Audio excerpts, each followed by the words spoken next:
So, good evening there. I'm here to do a speech on media literacy tonight. It's pretty cold out, so I'm going to try to make it quick. It's important to be able to go online and research facts and articles and know whether what you're reading is factual or misinformation provided to provoke emotion and all that. So, the topic that I chose was Putin's arrest warrants issued by the ICC or the International Crime Court. So, basically he's being tried for, they want to try him for unlawful deportation of population, aka children, and unlawful transfer of population, aka children. So basically what they're saying is he's taking kids from Ukraine and transporting them back to Russia and giving them Russian citizenship and trying to strip them of their Ukrainian culture and citizenship. So I chose two sources for this thing. I chose the Associated Press news source, AP, aka AP news source, and the International Australia. So the AP source is going to be my main factual source because it's pretty factual.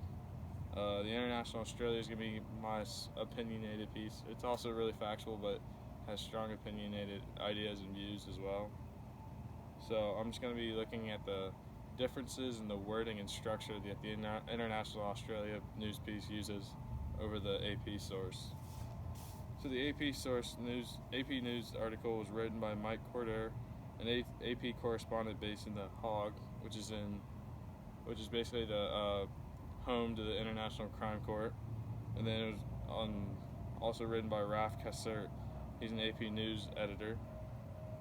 So AP News, Associated Press is a credible source. I went through MediaBiasFactCheck.com and read about what it's about. So MediaBiasFactCheck.com is an independent website. So it has AP News it's a slight to moderate liberal bias. So it's really close to non-biased at all. And it has the factual recording of the AP News website is very high. So, and as you can see, the AP News website, it quotes ICC and has many of the quotes from the ICC members directly off their website as well. So the ICC is obviously going to have the facts because they're the one that issued the arrest warrant in the first place. And there's many quotes from the ICC members in this news article. And then the Independent Australia, written by Dr. William Briggs, who's a political economist. So there's similarities. The stories reported mostly true for the most part. The arrest warrant from Putin to the ICC is all reported too. And there's reports of child abduction in the International Australia as well. So I also put this one through MediaBiasFactCheck.com. So this one has a more slightly moderate liberal bias. So it's about center left. It's not as far as left as you can go, but it's pretty center.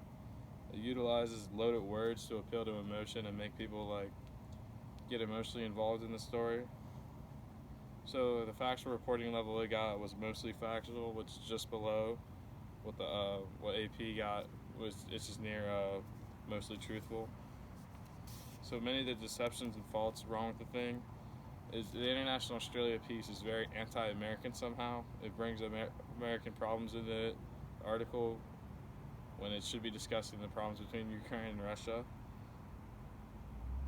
He has a few quotes throughout the piece that make you kind of double take, what are you listening to? One of the quotes is apparently, he's talking about Putin, he is a war criminal and abductor of children. And the way he uses apparently goes to say that Putin's not a war criminal, which he has been proven to. There's been research and he's been proven to be a war criminal. And he's kind of depicting Putin as this morally gray character who's defying the West. And he claims that there isn't a balanced perspective of Putin right now and that we're looking at him as a bad guy, which he is committing war crimes and abducting children. So I don't think that'd be the wrong perception of him.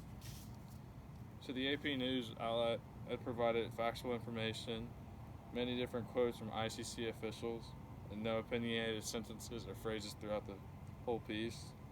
International Australia struggled with that. There was a few quotes sprinkled in from the ICC, but does not provide data but provides facts. As AP News provided how many children were on a National Bureau list and like how many have been returned home. So 16,000 were on that list, but 300 have made it back to Ukraine so far. And the biggest problem with the International Australia piece is that it's so American focused that it kind of loses sight of the main story that's supposed to be going on with Russia and Ukraine. So that's just my speech on media literacy and how to pick up bias from news outlets.